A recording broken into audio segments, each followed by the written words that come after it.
You know, it's a broad topic, and I've found that people, depending on their specialty, define even what is cybersecurity and what is cyber resilience in different ways. So by way of sort of introducing yourself and the work you do, can you also explain to us how you define these very topics in terms of your specialties? Sure. So it's interesting that we had Ambassador Cooper go over the very much physical and energy aspect of security earlier. I actually was a chemical engineer, and I also graduated of University of South Carolina, Clemson rival. So thank you very much. See? Yep, it's working now. So it was back in, say, probably 1999, 2000, when I was deciding on what did I want to do for graduate school. I knew I wanted to do that, but I didn't know that. And I read a book that was focused on cyber warfare. And at the time, you know, just internet is picking up. We're not even at the point that we're talking about cyber warfare. But the book talked about how one day this will become the new battlefield. This is where we're going to have our battles. Physical the battlefield will start reducing, and you see the lines blurring. Be it between what we see in terms of critical infrastructure, what we see nowadays from compromise of personal data, that every other day you see a major breach happening. So that is what actually led to me switching majors, and I pursued my research all the way focusing on anonymizing techniques on the web. So when we talk about cybersecurity, to me, it is exactly that. It is now infusing every element of what we do. You talk about the Internet of Things security. We have a chip, we have a connecting component in every technology, gadget, tool, everything that we deal with today.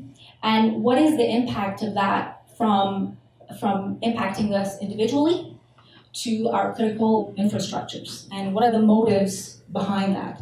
Now, at the moment, my focus at Deloitte is on cyber threat intelligence, and I've been in operations for a number of years after I finished my PhD. But what we try to do is help organizations try to prioritize, because as the ambassador mentioned, even in the industry, we know the problems. However, sometimes for a variety of reasons in the industry and in the private sector is different reasons perhaps than what happens in government. But we're not even addressing some of the common issues, underlying issues that I was seeing 10 years ago. We go and assess organizations and they're still failing at the basics that we were discussing 10, 15 years ago. So that to me is just the all-encompassing element of addressing the threats each layer at a time. John? Great, thanks very much. I want to thank the McKinsey Institute for the invitation to speak here, and I'm really honored to follow Ambassador Cooper and want to pick on some of his remarks, especially highlighting the importance of space infrastructure. We think about cyberspace sometimes as this virtual frontier, it's sort of ethereal, it's everywhere, but it depends always and everywhere on physical infrastructure. Some of that infrastructure is on land, some is under the ocean, and increasing cyber infrastructure is in space, and these are the precision navigation and timing constellations that allow the financial system to work, allow us to navigate.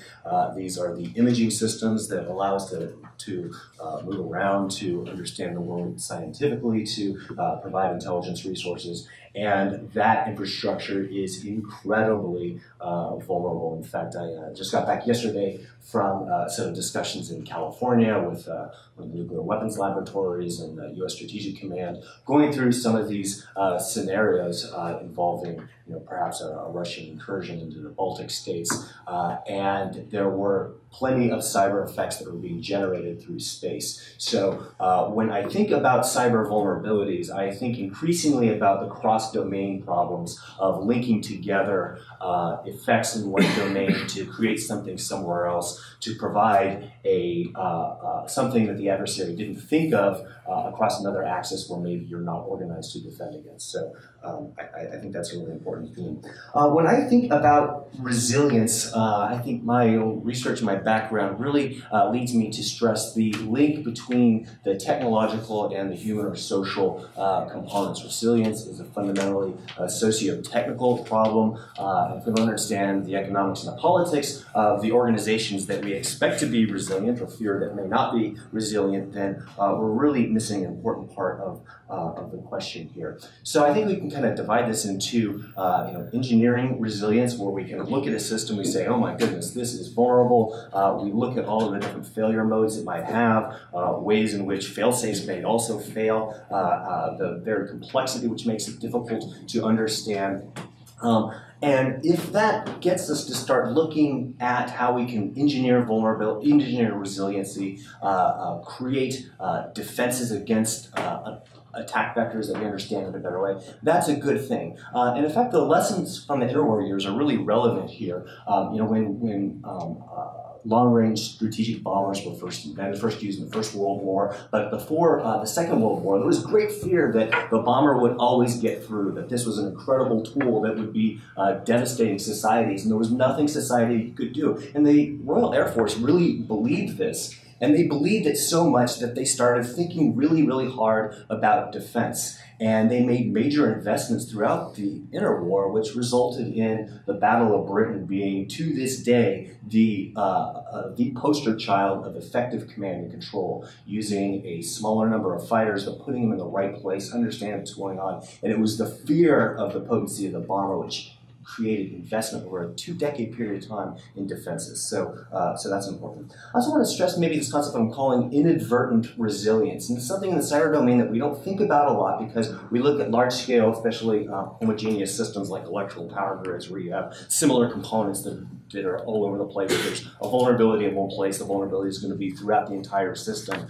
But many sociological studies of these kinds of systems find that on the factory floor, there are all kinds of hacks and workarounds and things that may be vulnerabilities, but also provide ways for systems to recover and pick themselves up. And if you don't understand exactly how a target system is behaving, put yourself in the attacker's shoes. You're trying to create an effect at the time and place of your choosing. You want a system to degrade maybe during or before your military invasion, but not after, because then it's not very useful. You want it to last a certain particular amount of time. In order to do that, you need to have really good intelligence on that particular target, which means intelligence not just of the engineering vulnerabilities that we talked about, but intelligence on how people are going to behave and how people are going to pick themselves up. And there are all of these accidents that we talk about to kind of illustrate the importance of vulnerabilities. Those accidents also show that people get used to living with high-risk systems and putting them back together. And the last kind of resilience I want to stress is maybe just a pure form of social resilience, which we can understand when we start to look at the aftermath of natural and man-made disasters. And I guess I would contrast the response of the people living in New York City after the 9/11 terrorist attacks and the response in the city of New Orleans after Katrina. Here we have horrific intentional terrorist attacks in New York, but right away you saw this incredible social response where people started moving. It wasn't just first responders. People were starting to move food around, move people around, taxi drivers were volunteering their services, and you saw the city coming together, and you saw a real lack of looting or crime that you might have expected when all these first responders directed somewhere else. Now that was exactly the opposite of what we saw in New Orleans, right, where you had massive outbreaks of criminality, looting, and a massive breakdown of law and order. And the way that many sociologists who study disaster response interpret this is that in societies with high social capital, you expect there to be a great deal of kind of creative responses and pro-social behavior. Whereas if you have a low institutionalized environment where there's a lack of trust and you have a shock to the system, the social systems are going to be much less fragile. So I think when we start thinking about these, there's some glimmer of hope that the vulnerabilities in cyber are bad, but there are these compensating aspects that make planning difficult, that build in some resilience, and give us some hope that in the advanced industrialized countries that have the greatest cyber vulnerabilities, they're also the systems that are most likely to compensate and come up with creative adaptations that weren't going to countervail indirection. I think it's really important that we're talking about international threats in Canada right now, because there's been two sort of minor pivots in foreign affairs in Canada that I want to ask you guys if they're going to have any sort of change in how we look at cybersecurity and cyber resilience. As you know, Prime Minister Justin Trudeau won the election about a year ago, and two of those pivots are that he wants to increase our relationship with Iran. In 2012, we closed our embassy there and relations were pretty much shut down. Now we're moving towards, normalizing isn't the right word, but returning to some sort of relationship. And then in China, the Liberal government wants to be just more robust in how they engage with China and pursue trade deals. Those are, of course, both places where we have questions about what cybersecurity landscape is like there. If we're going to be engaging them more robustly, does that increase our risk of being exposed to any sort of cyber attacks? Is it good that we're there more so we can poke around and see what's happening and develop our intel files? What's your perspective on those two countries? I'll pass it actually to Dr. John first on the political issue, and I'll address the technicals. Okay. Like many things, this is a bit of a double-edged sword. More discussion and awareness is certainly a good thing. I mean, when we look at cyber, especially when we start thinking about some of the high-end threat scenarios that Ambassador Cooper was talking about, one of the big fears is that there just isn't the same kind of shared understanding of what threat and response looks like that we had during the Cold War. There was a learning process that went on during the late 40s and early 50s where NATO and the Soviet Union sort of started to learn what these weapons were, how you could threaten them, how you couldn't threaten them, how the other side might work, what red lines were, and protocols were put in place so that accidental collisions of ships or airplanes wouldn't inadvertently ignite World War III. Now, we have all these questions about what is an attack, are you dazzling or jamming my satellite because this is the prelude to something to come, or are you trying to send me a signal to de-escalate a conflict? The ambiguities multiply. So I think the more that we can sit down, especially with the Chinese, where there really are some satellite-enabled scenarios that look pretty bad in the East or South China Sea context, and start to talk through, hey, when this happens, this is what I mean, this is where you can't go very far.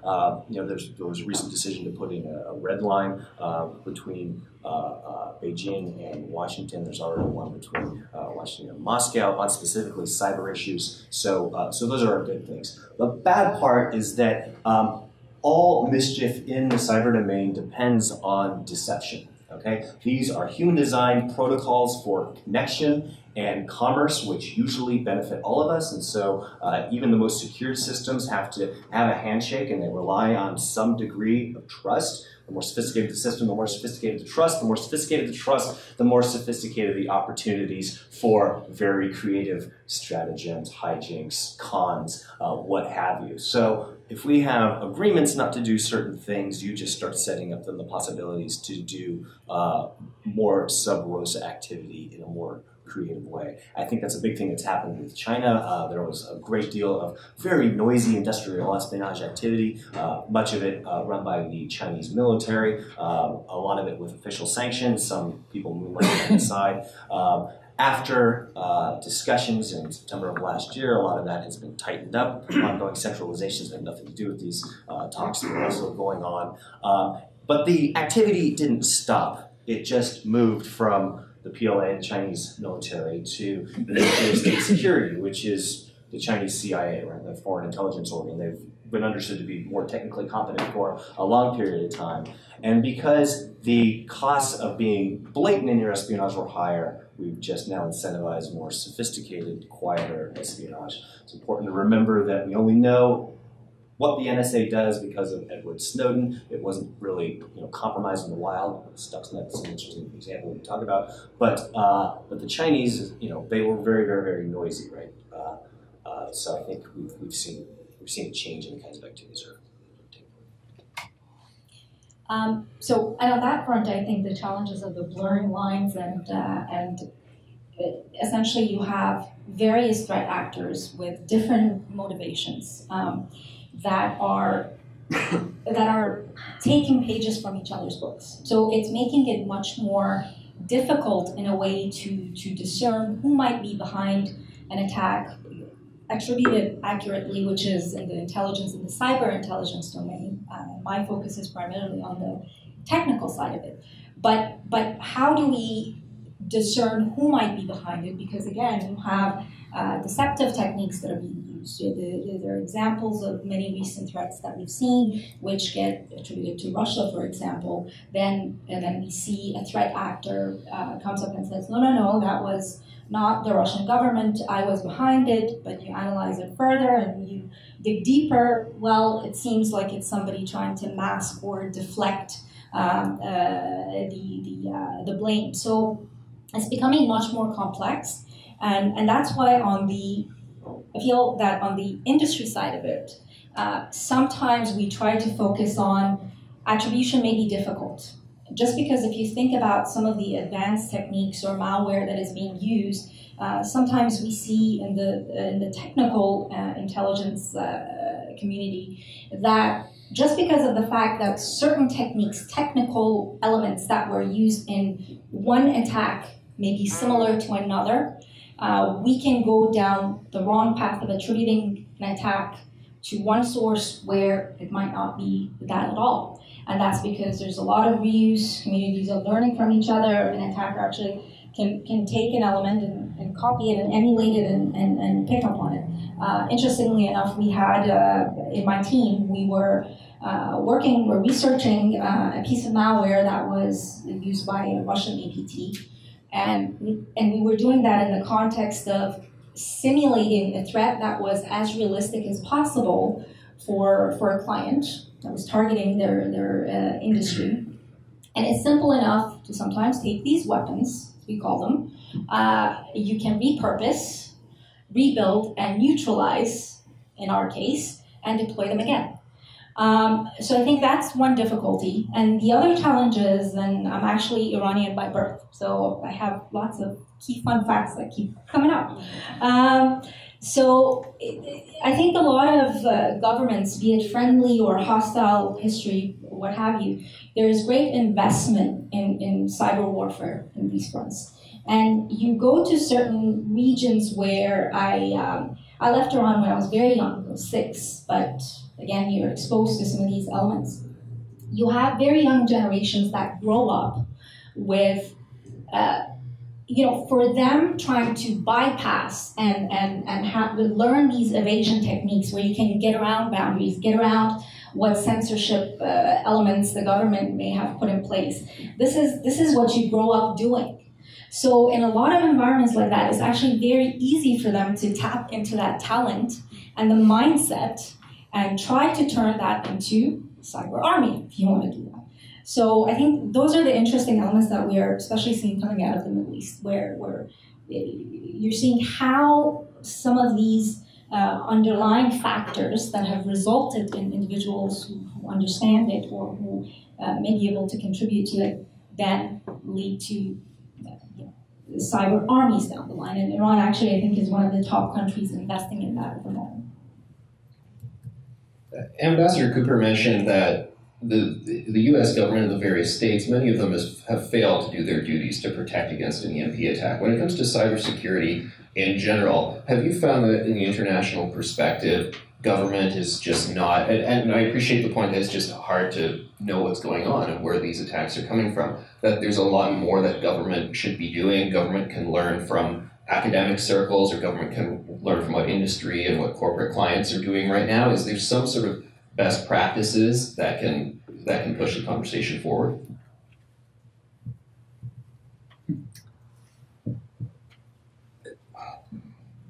I think anytime we're thinking about whether the government should intervene to do something, we want to be careful to look not just at the purported market failures that are causing these problems, but also the potential costs of government regulation or intervention in these problems. And there's no doubt that a ton of cyber insecurity is the result of market failure, right? There are many known technical solutions that do not often get applied in infrastructure or in software because it just isn't in the economic interests of firms to go down that road, right? If you are if you've already got, we're talking about the power grid, right? The power grid was never designed to be connected to the internet and increasingly is. Why? It's useful for maintenance, right? If you don't have to drive somebody out to a substation, you can just log on and see how it's doing. That improves efficiency. So the drive for better efficiency or better competitiveness creates connectivity without building in security. If you want to be first to market with a widget because network effects will reward the first movers and everybody will use the first application of that class, you want to have functionality that users like, not necessarily security that nobody knows how to define, nobody knows really how to use. So market failures definitely exist. But the entire debate that we have about civil liberties and extensive NSA, GCHQ, or Canadian SIGINT exploitation of the internet is really the other side of this, right?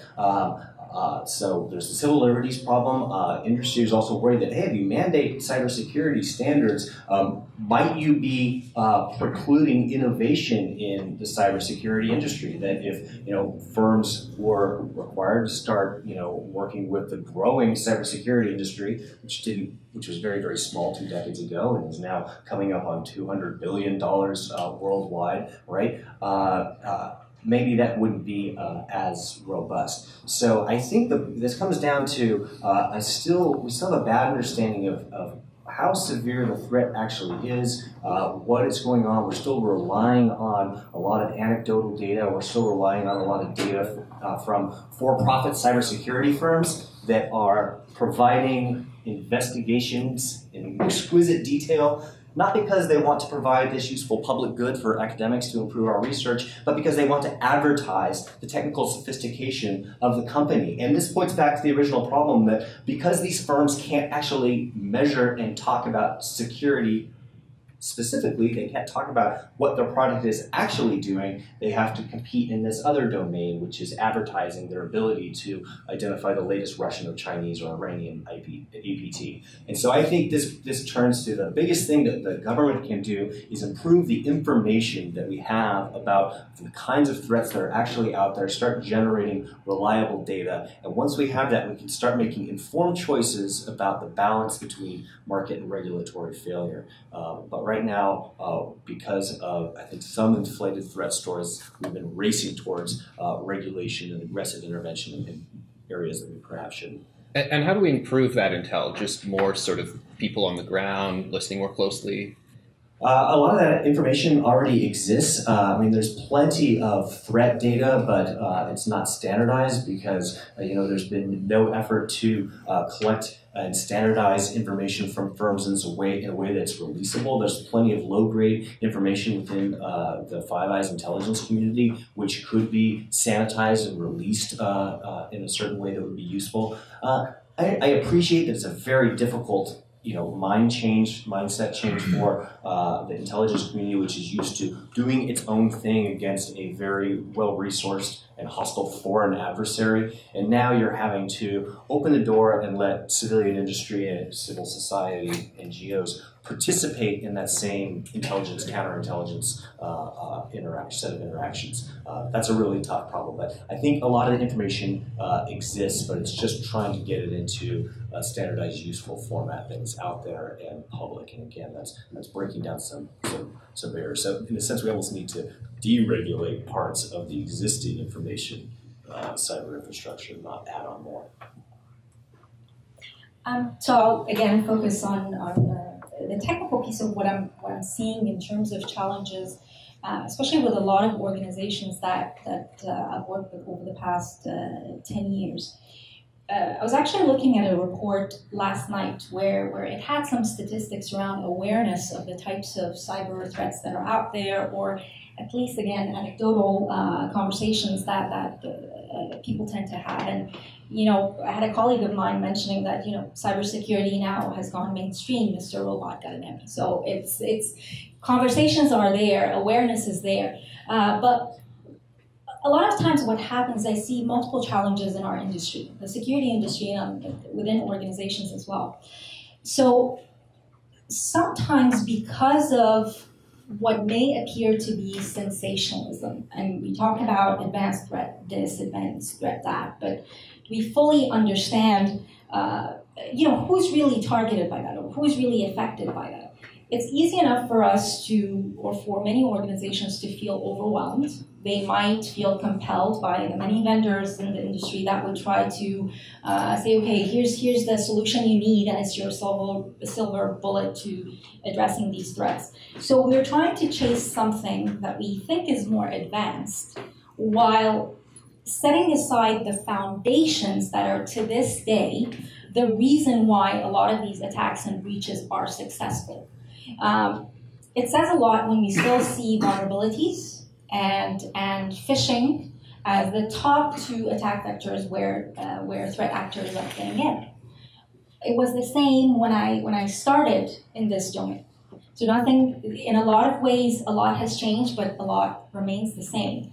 And also with a lot of organizations, I see the security program is not structured in the right way. So a lot of times you see leadership that is more focused on operations and on IT, not necessarily on the security aspect of it. So they might say, well, unless this is going to bring down my technology, I'm not worried about it. That's not where I'm going to invest the dollars. We see that as well. So we can focus on the theory, that's great. But when we talk about incidents, what are the skills that are required for analysts, for investigators to be able to respond quickly? And I think that's another area that we're lacking. And sometimes I get a lot of fresh graduates coming out of school when you're interviewing them and say, okay, which specific domain of security would you want to get into? And I can imagine you can guess the answer. It's always pen testing. I want to be a hacker, because there's this I think this mystique that has been very much popularized around what security is, and that's the first thing that a lot of new graduates coming into the field think that is. Where we have, as I said, organizations that are struggling with far more foundational security problems that can be addressed, that if addressed appropriately, such as classification of data, having proper vulnerability management programs in place, or sometimes proper security monitoring in place. All of these elements will help bring up the security posture of organizations far higher than we are. Great, thanks. So let's get to the public Q&A part of this. And if I can ask Ambassador Cooper to come up and join us at the table. I'd say stay seated there since you're pretty much at the table, but for the sake of the cameras, I think it's better lined up that way. Want a chair up there? No, there's a chair. No, I'll walk the mic back and forth to the questioners, so I will give you this chair here. Now I can start us off, but if anyone has any questions right now, I've already hogged the question floor, so I'll throw one at it. The recent situation that happened with Apple, when the FBI wanted to get into somebody's information phone, and the FBI had to go outside, as I understand it, to get somebody else to hack into that phone. What is the potential for outsiders, like outside companies like that, being able to access into, say, government or private corporations' information? I think if we look at not necessarily devices, they can be challenges sometimes with organizations, especially vendors that they're trying to not open up the platform for a variety of reasons. But if we look at some of the recent threats, there was, for example, one case that we wrote an advisory about that talked about getting access to credentials for I think, quite a high number of FTP, the file transfer servers in the US government, which some of these breaches or compromises are still happening because of lapses or gaps in the foundation of the issue. So in that case, it was because there was one server that was exposed using an insecure protocol, and it had all the credentials for the other servers that contained classified information on it. So the attacker got a hold of one system that was vulnerable, that wasn't well protected, and was able to get through. And we've seen many examples recently where you have either individuals, groups, or potentially nation states doing the same. So it's because of glaring gaps that still exist, in my opinion. It's a great case for so many reasons. I mean, first of all, Apple is saying, no, we're not going to intentionally weaken our systems because we believe that security actually is a feature that we want to offer. People haven't been offering it, but we really do want to offer it. And if you are to build in a backdoor for law enforcement, you are essentially weakening your security. And you're maybe weakening it for the right reason. And yes, there's always going to be warrants that are surrounding the exploitation of those weaknesses. But the weakness exists. And how can I be sure, number one, that law enforcement is going to use it for the right reasons, if you don't trust, brother? Number two, how can you be sure that some other actor, either another state or a non-state actor, isn't going to use that same backdoor to hack systems in a more malicious way? So, it's an interesting question of to improve security writ large, do you ask a company to weaken their cybersecurity, even though you might be trying to do it for the right reasons? The second part that's so fascinating you brought up is when Apple continued to say no, the FBI said, well, okay, we're going to go to the gray market. And a lot of people said, well, gosh, I didn't know that existed. There's these other companies that just sell vulnerabilities. Yes, there are these other companies that sell vulnerabilities, and the price of these vulnerabilities are continuing to climb. I think, the current cost for an iOS vulnerability might be $250,000. For other operating systems, it might be a little bit lower. The more attractive the target, the more expensive it's going to be. And these, pen testers that are perhaps doing it for the right reasons, but realize there's lots of people that want to buy these. Some of them are governments, some of them are your own governments, some of them are governments in other places. Suddenly you have this kind of very shady environment where we are incentivizing very talented actors to go and find vulnerabilities, but we're losing control of where they are being marketed, where they're being sold. This actually gets back to one of your questions of, what can government do? And I think a much more explicit declaratory policy of what the, U.S. and other government vulnerability management protocol is going to be, because the same vulnerabilities that you might want to use for defensive law enforcement or friendly offensive cyber capabilities are the same vulnerabilities that are weakening a lot of this software. And I think to that point, also the bug bounty programs that we're seeing a lot of vendors coming up with, which is again incentivizing, but at this time they're trying to do it for good reason, in that they would put prizes for pen testers or OffSec specialists to be able to find vulnerabilities in their products, because that's sort of a middle ground between not impacting their ability to go to market quickly and be able to hit that, but at the same time it open it up a little bit so that the environment is tested to the extent possible, or at least you catch some of those vulnerabilities before hopefully somebody with the wrong intentions gets to it and exposes them. Can I just comment on this real quick? I'm so glad you brought that up, because I think it really highlights the importance of the economic dimension. The question is, what is the value of a vulnerability? And to the vendor, the value of a vulnerability is so that we can close it, so that we can make a more useful and saleable product. What's the value of vulnerability to a state organization? It's to keep that vulnerability open. And this is the discrepancy in the pricing. $10,000 to close a vulnerability, that's what a bug bounty will pay you. The same vulnerability might be worth $100,000 if you sell it to the NSA or some shady organization somewhere. So there's that $90,000 premium on the value of an open vulnerability as opposed to a closed one. And that's, again, why this is a great example of a market failure situation where I think more government, explicit government policy on this would be helpful.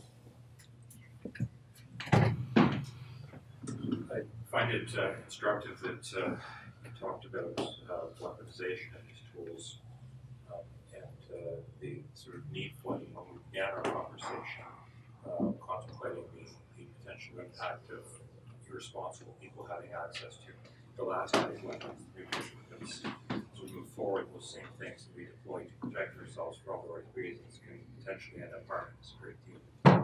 And from unexpected directions, so you're probably aware of the distributed denial of service attack that was orchestrated against the Krebs website on IoT devices, where toasters, blenders, kettles combined in an attack that brought down one of the most visible websites on the internet on security questions. In the same way that we don't permit people to erect buildings using materials of their choice, we oblige them to comply with building codes and so on. What role do you see for governments in regulating the underpinnings of computer systems so that they adhere to some common standards around security and protect us all?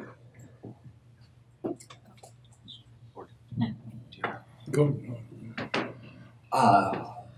Yeah, that's what's the easy answer to that one? The easy answer is that there isn't an easy answer. I think that conversation is really important. I'm very sympathetic to the pushback that you get from, hey, you want me to meet a certain standard, but that standard is evolving at the speed of technology, whereas the regulation is moving at the speed of bureaucracy. Maybe that worked when we were talking about an industry that had physical infrastructure where, for lots of reasons on the industrial side, was also moving slower, so you could have a better lash up.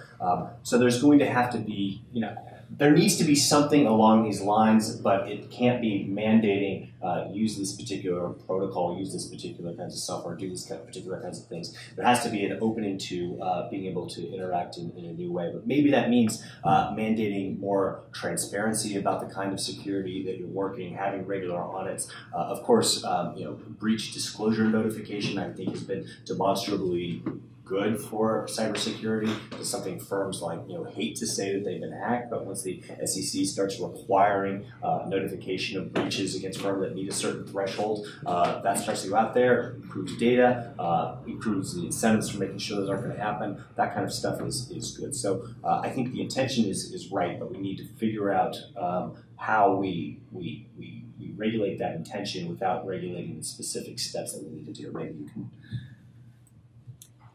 Yeah, I think that's the challenge, because we look at I think some of the industries that are probably by industry standards. So let's say when we're talking about financial data or credit card information. So you have the PCI standards for that, for example. It can get to a point of trying to at least ensure that a minimum of the security standards exist or that are followed. But unfortunately, there are a lot of challenges, even when you go in and try to audit an environment, in ensuring that it's not going to be foolproof. So it's still, some of those challenges exist. But I feel that some of these basic, here's a minimum, here's the lowest bar you cannot fall under, again, can be through standard industry standards and initiatives and guidelines. That helps to an extent. And again, we have these conversations about security by design, privacy by design, everything built into the manufacturing process or the design process. But then again, you're usually trying to fight that great desire from the consumer market to get the next coolest thing that is interconnected and it does everything, and 5 different devices connect to each other, and what have you. We actually did a research on connected cars and security concerns around that, as well as IoT devices recently, and those are exactly sometimes the opposing forces. What the consumers are looking for, what the industry is trying to push for, but at the same time trying to at least maintain a minimum level of security that we don't fall under. And unfortunately, I have to say that that's a great challenge that we haven't found a straightforward answer to.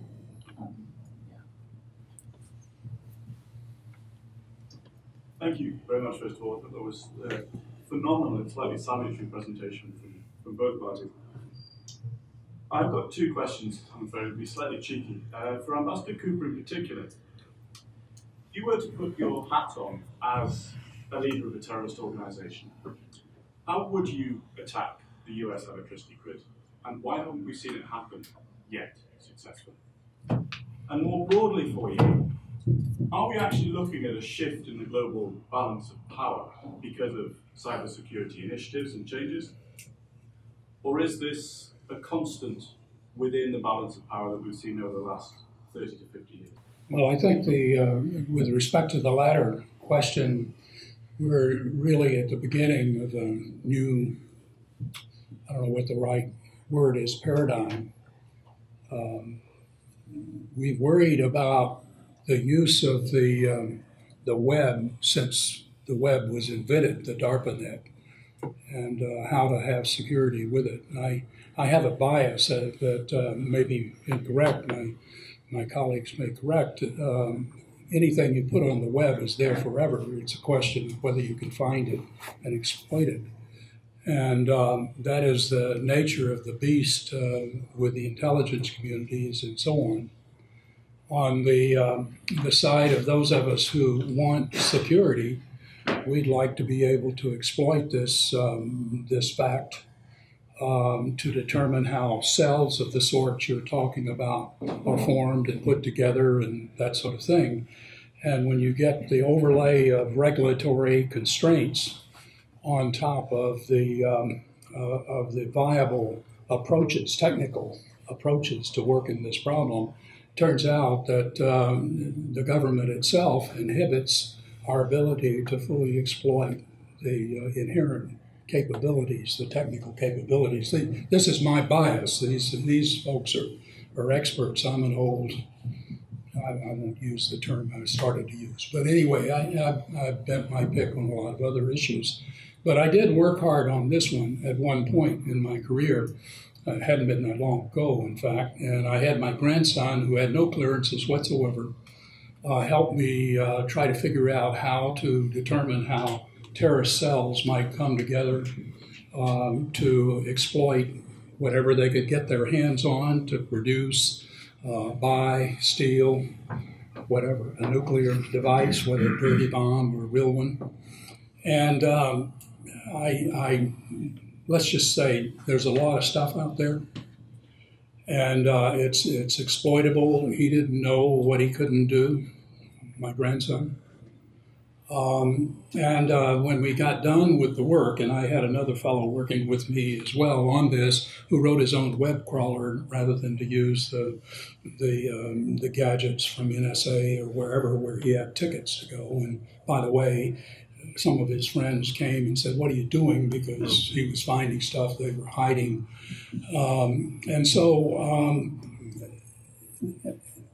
I had some really top Intel guys come and sit down with me, and I said, I really want to work this problem, and I insisted in thinking about the issues that I don't want clearances. I don't want an overlay of security to block our ability to think about this threat, that specifically the kind that you're mentioning. And so I'm curious to know whether anybody in the intelligence community is doing what we were doing.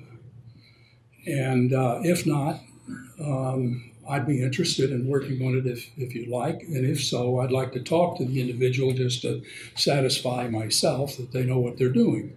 And he said, well, he didn't know anyone doing the work.